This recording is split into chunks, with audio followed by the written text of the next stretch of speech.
किस्मत में मेरी चैन से जीना लिख दे, डूबे न कभी मेरा सफीना लिख दे। जन्नत भी गवारा है,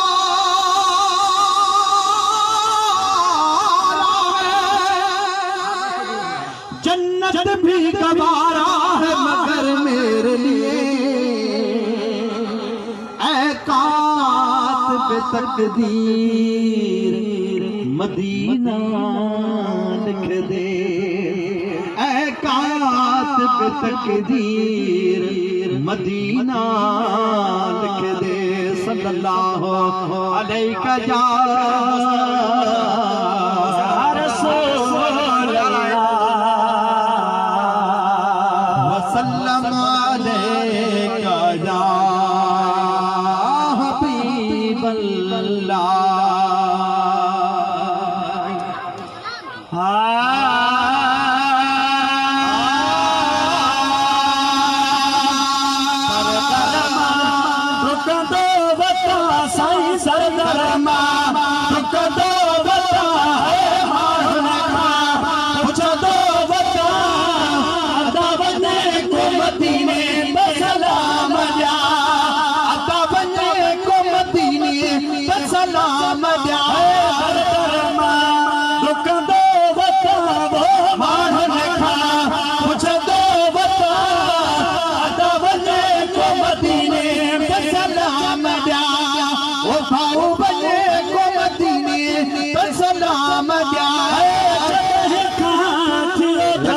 वकील सोना लख लायक बाबा बिल्कुल सोच साईं मौसम साईं जा तोराता आयूं देखो मदीने पाक नरी असा के दुआ में याद करण फरमाए तो बड़ी मेहरबानी बेटा।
ॾाढा मोहबत सां चओ सुभान अल्लाह असांजे अल्हम्दुलिल्लाह हाफ़िज़ साहब तव्हांखे ॿुधायो त हिकु दफ़ो सुभान अल्लाह चवण सां तव्हां असांखे एतिरियूं 30 नेकियूं तव्हां असांजे अबे अमा